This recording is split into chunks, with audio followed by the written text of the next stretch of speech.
নবজাতককে বিক্রির অভিযোগ উঠল শ্রীভূমি সিভিল হাসপাতালের চিকিৎসকের বিরুদ্ধে। এক নবজাতককে বিক্রির অভিযোগ উঠল শ্রীভূমি সিভিল হাসপাতালের প্রসূতি বিভাগের চিকিৎসক নীলাদ্রি শেখর দাসের বিরুদ্ধে। এমন অভিযোগ তুলে অভিযুক্ত চিকিৎসকের বিরুদ্ধে কঠোর ব্যবস্থা নেওয়ার দাবিতে জেলা শাসকের কাছে স্মারকপত্র দিল এনএসইউআই। ঘটনাটি প্রকাশ্যে আসতেই জেলা জুড়ে তীব্র চাঞ্চল্য দেখা দিয়েছে।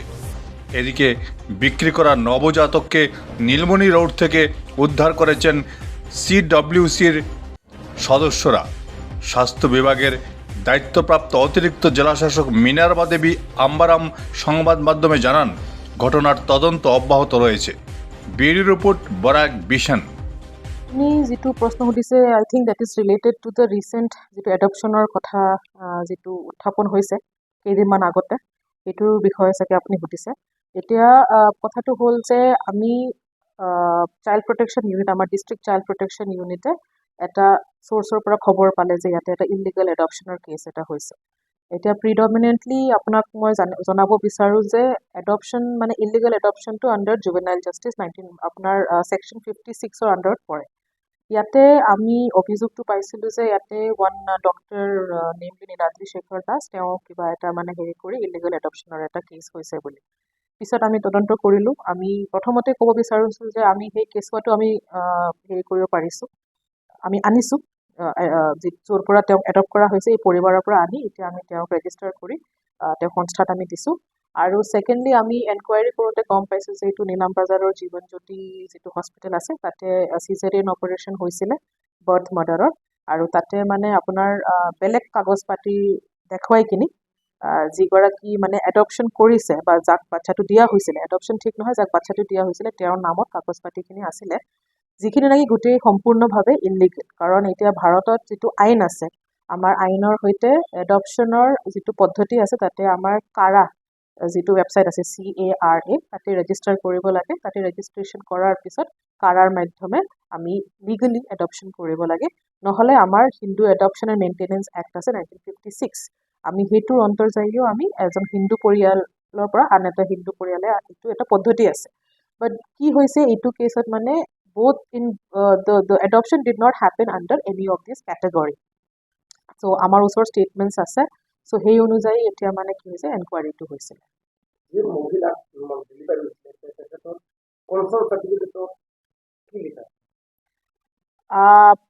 একচুৱেলি আমি ডকুমেণ্টেশ্যন যিটো পালোঁ তাতে মহিলাগৰাকী আপোনাৰ 21 তাৰিখে এডমিট হৈছিলে হস্পিটেলত।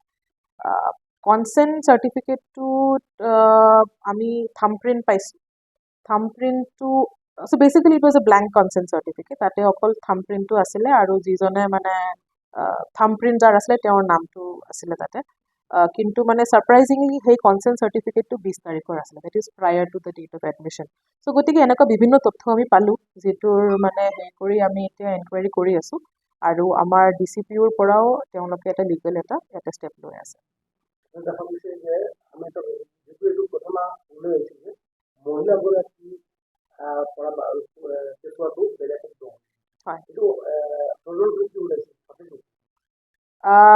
এইটো বায়'লজিকেল মাডাৰৰ পৰা বেলেগ এগৰাকীক দিয়াটো মানে DCPO ইউনিটৰ পৰা CWC মেম্বাৰো গৈছিলে, আমাৰ এক্সিকিউটিভ মেজিষ্ট্ৰেটো গৈছিলে। আৰু বাচ্ছাটো য'ৰ পৰা আনিছে সেইটো একচুৱেলি বায়'লজিকেল মাডাৰৰ ঘৰ নহয়। So' it points to the fact that in probability এইখিনি অভিযোগ সঠিক। এইটো DCPO আমাৰ ডিষ্ট্ৰিক্ট চাইল্ড প্ৰটেকশ্যন ইউনিটৰ ফালৰ পৰাই হ'ব। এইখিনি তেওঁলোকে একচুৱেলি FIRটো এতিয়ালৈকে চাগে মই গম পোৱা নাই, হোৱাৰ কথা আছিলে। এইটো নীলাম বাজাৰ যিহেতু জীৱন জ্যোতি আছে তাতেই চাগে FIRটো হ'ব লগাৰ কথা আছিলে, বাট সেইখিনি DCPO ইউনিটেহে হ'ব। আমি আমাৰ ফালৰ পৰা আমি এডমিনিষ্ট্ৰেশ্যন বা মেজিষ্ট্ৰিয়েল এনকুৱাৰী আমি কৰি আছোঁ, চ' ডেট আমি এই ডক্টৰৰ ওপৰত বা এনেকুৱা ধৰণৰ যাতে ইলিগেল এডপশ্যন নহয় সেইটোৰ ওপৰত যাতে আমি ব্যৱস্থা গ্ৰহণ কৰোঁ।